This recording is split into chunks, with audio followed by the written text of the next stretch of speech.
Now I'm standing in front of a statue of Siegfried and Roy here in front of the Mirage, where they performed for nearly 30 years. This is just a reminder of what a staple they were in the Valley area. And if you take a look, you can see there's a small makeshift memorial growing, candles, even a miniature tiger.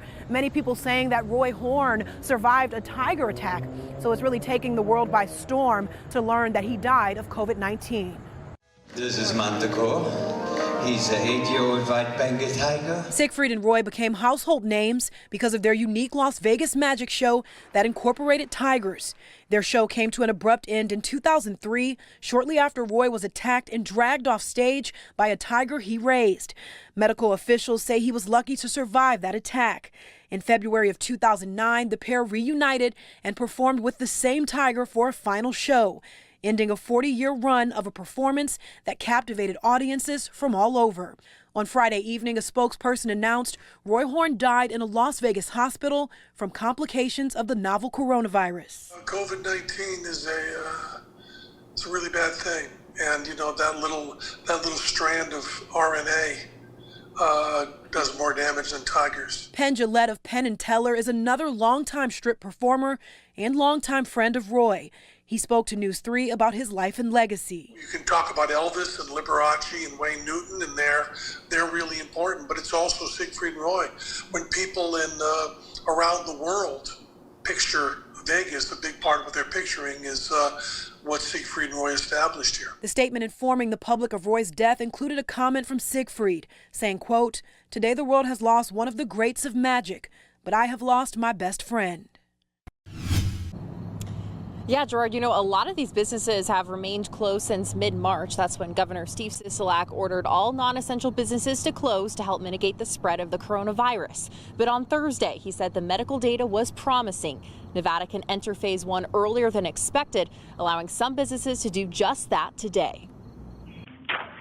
This morning, we took great pleasure in taking down the close signs. A moment of pride for Sola Salon owner Russell Nordstrom. That was a lot of fun. As Nordstrom and other business owners across the valley put a new message up on their front doors today.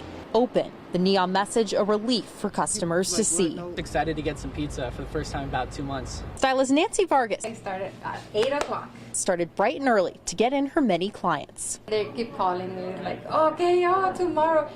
I want to be the first one. I want to be the first one. She says while there's been some changes, including wearing face masks and extra sanitation to her tools, she says she's thrilled to be back. I love what I do. I'm very happy. Over at the Northwest Valley, My phone is ringing off of the hook today. Michoacan Mexican restaurant is welcoming customers inside the dining area for the first time in weeks. It's almost like it's our first grand opening or something, the first day we've opened ever. And while they're operating at only 50% capacity per the governor's guidelines, owner Kyle Vanucci says regulars are clamoring for the chance to get back. And we got reservation book is full almost for today and tomorrow. And while he says he knows the restaurant doesn't look exactly like it did pre-COVID-19, he hopes customers know just how grateful he is for their support. Thank you enough for coming back. Now, as a reminder, in order to stay into phase 1, we have to do so for at least 2 weeks, according to federal guidelines. If there is a spike in coronavirus cases, well, restrictions can be put in place, says the federal government.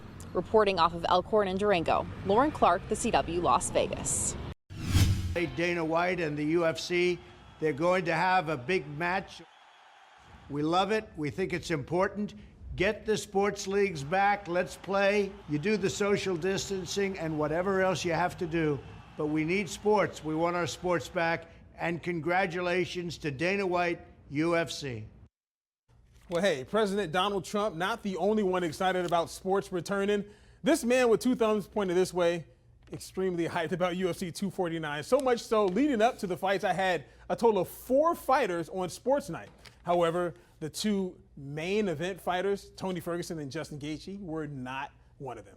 But they also put on a heck of a fight. So to Jacksonville, Florida, we go for the next best thing to Khabib Ferguson. It was Justin Gaethje who filled in, taking on Tony Ferguson. And folks, Tony walked into the octagon with a 12-fight win streak and the interim UFC lightweight title. But That was beat out of him by Gaethje, who beat the snot out of Ferguson, really, in all 5 rounds of this thing. He earned a stoppage 3 minutes and 39 seconds into the 5th round. Just wow. And Dana White, well, he had this to say about the fight. Gate was 0, attendance was 0. That's a first.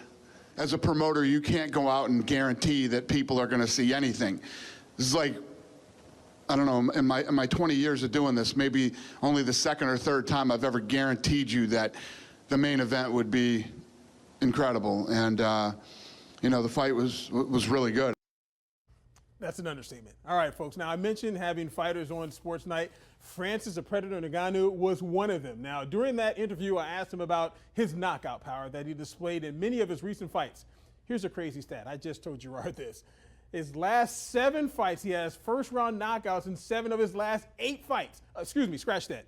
8 out of his last 9 fights, because Ngannou, who took on Jairzinho Rozenstruik last night, this fight only lasted 20 seconds. The Predator Ngannou hit Rozenstruik with a left hook that had the power of a Mack truck.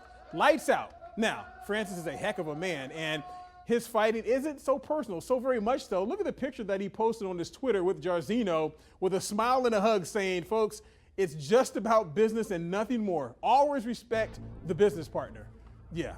If you're on the giving and not the receiving end of the punch, it's always easy to respect somebody. Now, folks, finally, former NBA player in Las Vegas, C.J. Watson, was back at it again with his Quiet Storm Foundation and giving back to our Las Vegas community.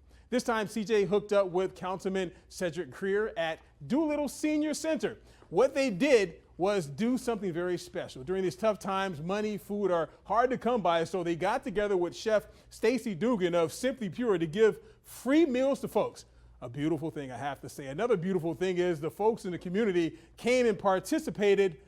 Great to see smiling faces with and without masks. Councilman Greer thanks Simply Pure and, of course, the Quiet Storm Foundation, saying, I am appreciative to them for coming to a Ward 5 location to make a difference. And folks, and Councilman Creer, do we all appreciate that? That's a beautiful thing. You like to see that, right, G? Absolutely, 100%. That's what keeps the community going, and we love to see that for sure. Absolutely. So, thanks for bringing us that story. Sure. Excellent.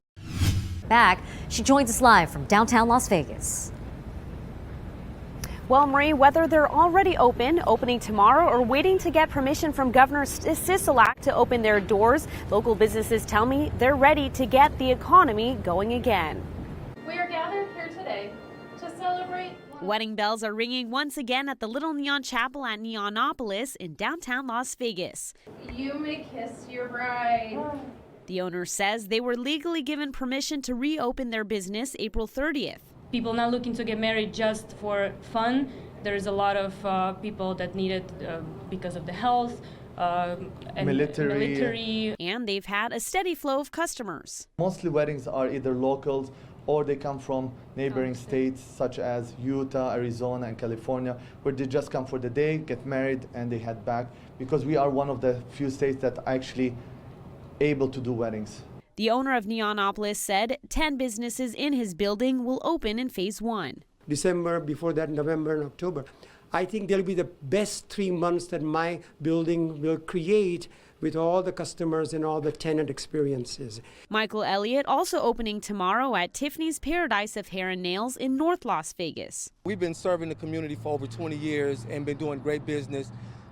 And we want to continue to keep doing that. And he already has the governor's guidelines in place. Everybody that comes in have to wash their hands, either sanitize, they have to have a mask on, they have to be 6 feet distance apart. On the Strip, Bill Drexel, operations director of Pompous Las Vegas, located inside the Miracle Mile shops, says they'll have to wait a while longer before customers can dine in.